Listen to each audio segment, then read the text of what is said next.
If you have a complaint, then you can leave. This is our home. I finally lost my temper at the person in front of me who was yelling at me. Sheesh, I really did it, didn't I? I thought so for a moment, but I had no regrets. My name is Susan, 33 years old. I live with my husband John and our 3-year-old daughter, Lily. I started working part-time at a local supermarket after Lily started kindergarten. Although my days are nothing special, I've come to appreciate my ordinary life. But for the past 6 months, I've been bothered by something. Hey Susan, this is a stylish outfit. You should have been careful when washing it. The person showing me the slightly wrinkled clothes complained. She's John's sister, and my sister-in-law. Her name is Patricia.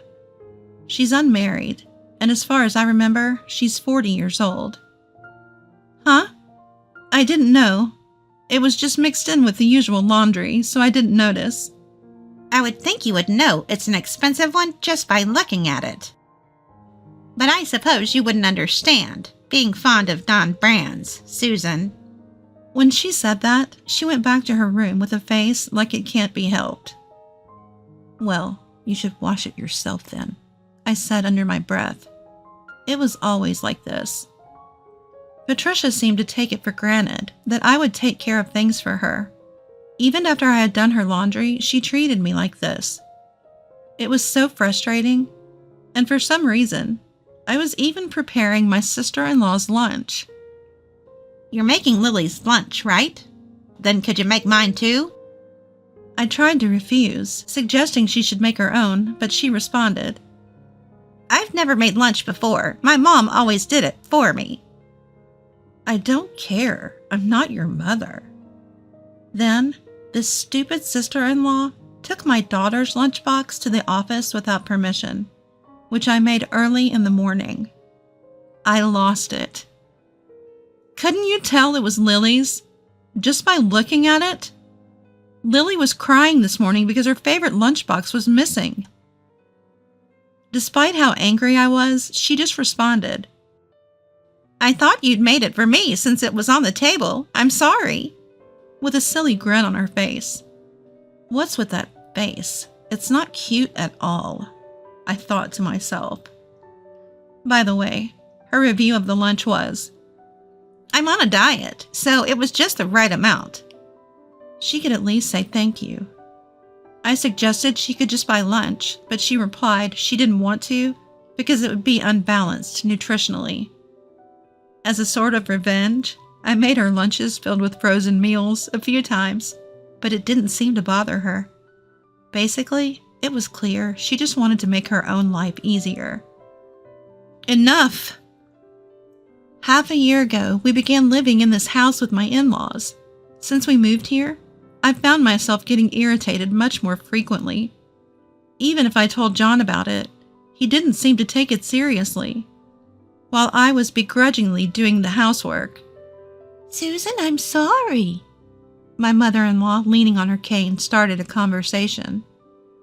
She had lost her husband about a decade ago and had continued to work as a full-time employee since then.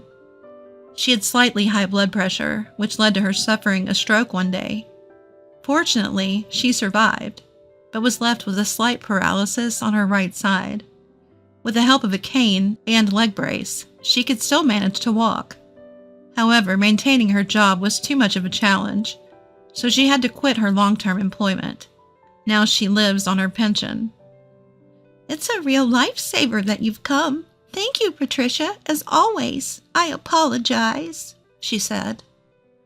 My mother-in-law had no language impairment and could converse like this. Whenever my sister-in-law and I had a disagreement, she would always apologize to me like this. To my selfish sister-in-law, my mother-in-law would regularly say, Enough is enough. You should leave right now. But my sister-in-law would just respond with, Huh? Why? It's convenient to live here since it's close to work. Okay, I'll consider it. Showing that she wasn't really taking it seriously. My mother-in-law was never an old-fashioned bully, and she would always thank me. Even my daughter Lily was very attached to my mother-in-law. When I first heard that my mother-in-law had collapsed, I could never have imagined that things would turn out this way. Because my sister was also living with her, and even though my sister-in-law had a job, my mother-in-law was neither bedridden nor needed 24-hour nursing care. I just thought I'd drop by once in a while and lend a helping hand if needed. But my husband thought differently. "Let's move into my parents' house." My husband told me this after my mother-in-law's collapse, and after a day at work. "What?" Caught by surprise, I stared at him open-mouthed, and he said, "I've already contacted the real estate agent, and we'll terminate the lease at the end of next month." You can't just spring this on me, and moving in together all of a sudden? Wouldn't your mother dislike that? I was shocked and told him so. Despite what I said, my husband said, "It'll be fine, and it's my childhood home after all.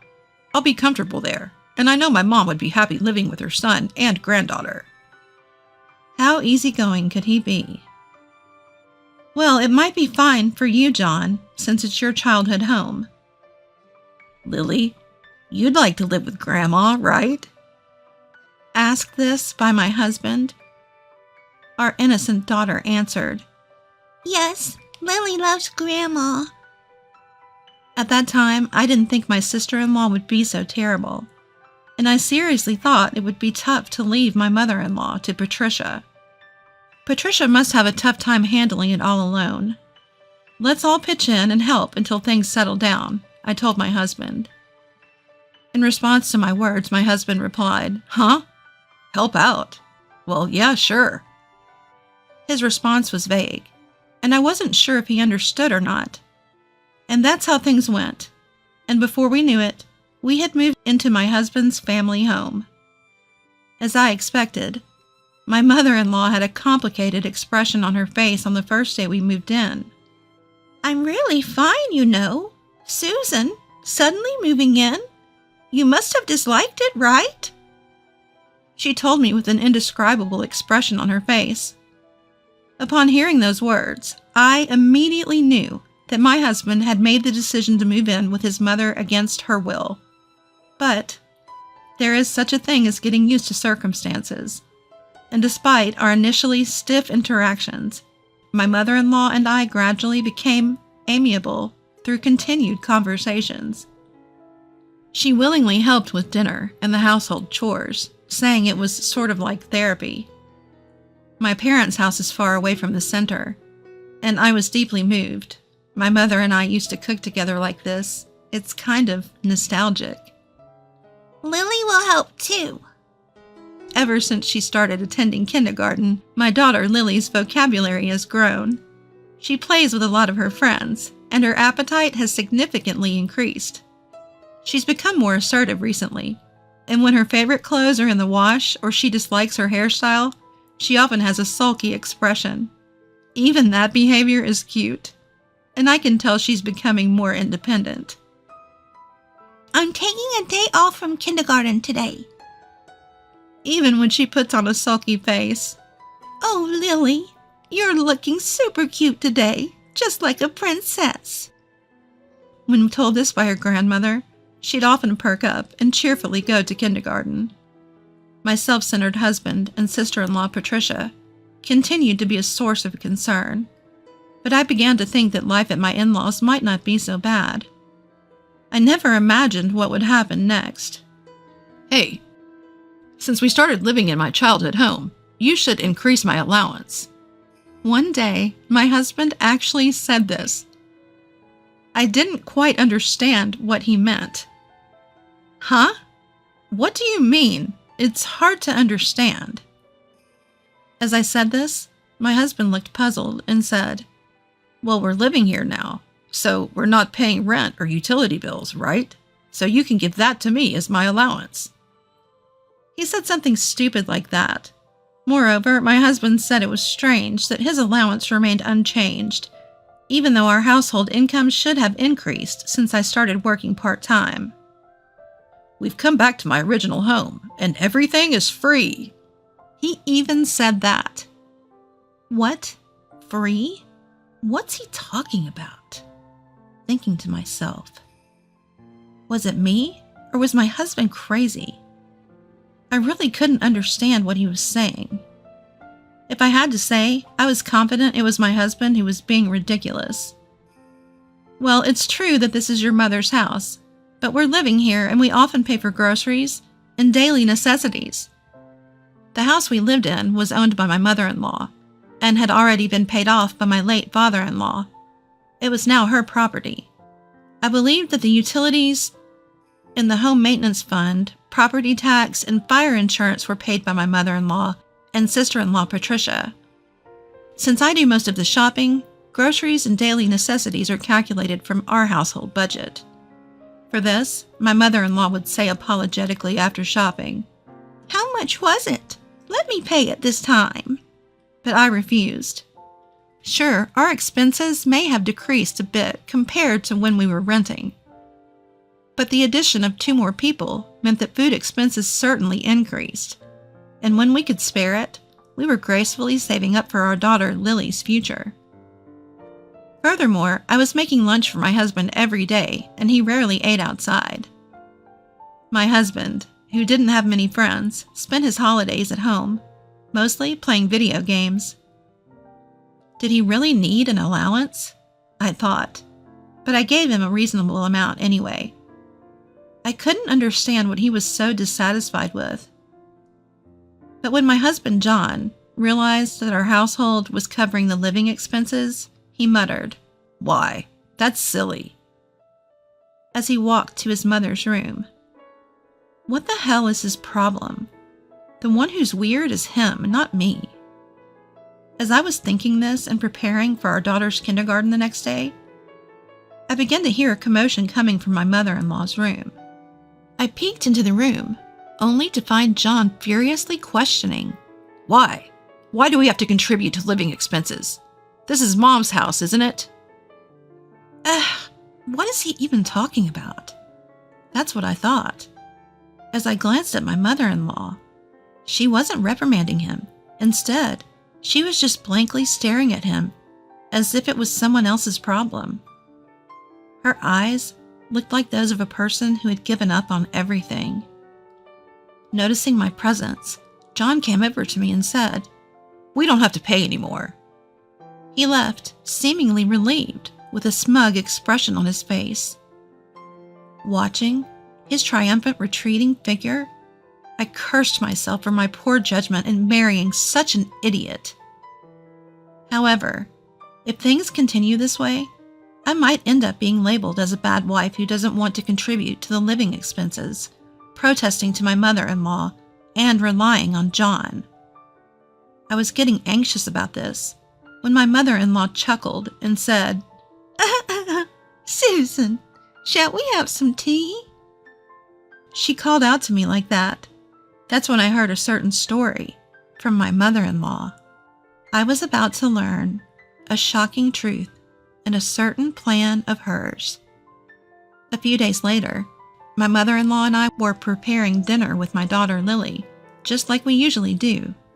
That day, we were making Lily's favorite dish, dumplings. Lily was also helping out, making dumplings in her own unique shape. This is fun. It's good fine motor skills exercise. With that, my mother-in-law also joined in to help. Lily quickly got bored and started playing with toys in the next room. At that moment, my mother-in-law's smartphone, which was lying on the table, rang. The name displayed was John's. "Oh, I wonder if he forgot something." That's what my mother-in-law said. He probably just forgot what to buy or something. Since our hands were sticky from the dumpling filling, she skillfully used the back of her hand to pull the call on speaker. "Hello, Mom? Hey, come on, answer the phone properly." What a rude guy. This is awkward. I glanced at my mother-in-law, who was silently staring at her phone. "Help out with the shopping once in a while." My mother-in-law forced my husband and sister-in-law to go shopping because it was a holiday. Just as I was about to respond to John on the phone, John, did Mom answer the phone? I heard my sister-in-law's voice. No, I couldn't hear anything. Do you think Lily messed with it? Hearing John say that, my sister-in-law began to say something alarming. But still, my mother-in-law and I turned pale as we listened to what came next. Our hands were all sticky, but we quickly pressed the record button. The call ended after a while. After washing my hands, I made a call to a certain place. We're back! After a while, John and my sister-in-law, who had no idea, returned home. I'm back. Wait, what are you two up to? No wonder my husband John and my sister-in-law looked so surprised. That's because me and my mother-in-law, with a troubled face, were sitting at the table in the living room, glaring at the two of them. Huh? What's with you two? You're scaring me. My sister-in-law said something like that. Sit down. We have something to discuss with you two, my mother-in-law said, then signaled to me. I nodded suddenly, and then played the recording of their conversation that I had taken earlier. Still, I guess we can't get Mom's money unless she's gone, right? My sister-in-law spoke to my husband John in a casual tone, like she was deciding what to have for dinner. Is that so? That's a bummer. You said you found $50,000. That's why I came here. The worst part is Mom is really sneaky. That's definitely Dad's inheritance. We only got a merely $1,000. Their conversation went on.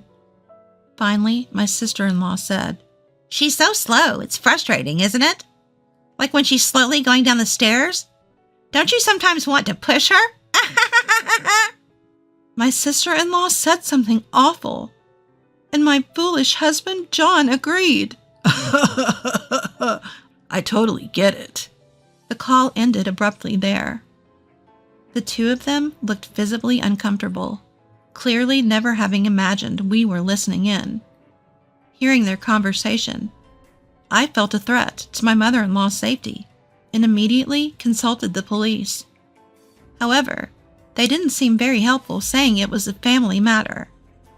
After the call, my mother-in-law said, I understand how you two feel very well. I've been thinking about it for a while now. I'm selling this house and moving. The two of them were surprised to hear this, eyes wide open. Only my stupid husband and sister-in-law have such stupid faces. In fact, I have been consulting with my mother-in-law about this for a while now. The biggest issue was my sister-in-law. Until I heard about this from my mother-in-law, I had assumed my sister-in-law was contributing a fair share towards living expenses. But it turns out, ever since my sister-in-law started working, she hadn't given a single penny to the household. Perhaps she was still stuck in a student mindset, thinking house chores were the mother's job, and constantly complaining. It's my hard-earned money. I can spend it on whatever I want, right? She said this and continued to splurge on beauty treatments, vacations, and luxury goods. If you've got so much money, either move out or contribute some to the household. When my father-in-law was alive, my sister-in-law would get scolded like this.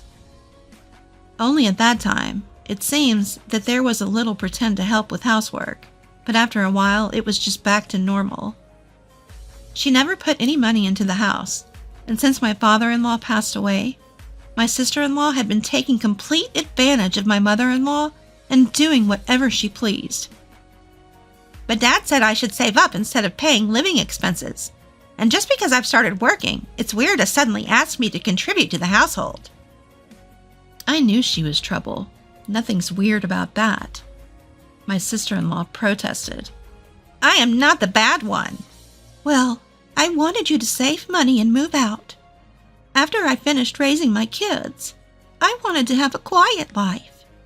How many years has it been since you started working? You don't contribute a cent to the household. You must be quite the wealthy lady by now. My sister-in-law looked frustrated, seemingly lost for words. I have a job. Moving out all of a sudden is troublesome. To add insult to injury, my sister-in-law lost in her delusions, began to say such things.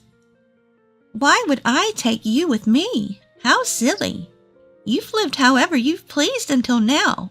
Feel free to continue doing so. Finally, understanding my mother-in-law's seriousness, both started to panic. What about the $50,000? Wasn't that our father's money, Mom? Have you been hiding inheritance shares? I might tell the police. Such were the words of my foolish sister-in-law. When my mother-in-law fell ill, she must have found the bank book by herself. My husband and I got in touch about our mother-in-law, and the conversation somehow shifted to the $50,000. They probably thought they'd get a share too, which is why my husband hastily moved back in. Their stupidity gave me a headache. With a victorious expression, my mother-in-law calmly said, That was my money from when I was single. Your father had nothing to do with it. You two have been making a fuss about inheritance, but you foolish kids never let me save any money. My mother-in-law told me that my father-in-law's favorite phrase was, How long do I have to keep working? Before marrying me, my husband John lived the same way as my sister-in-law, which shocked me to the core.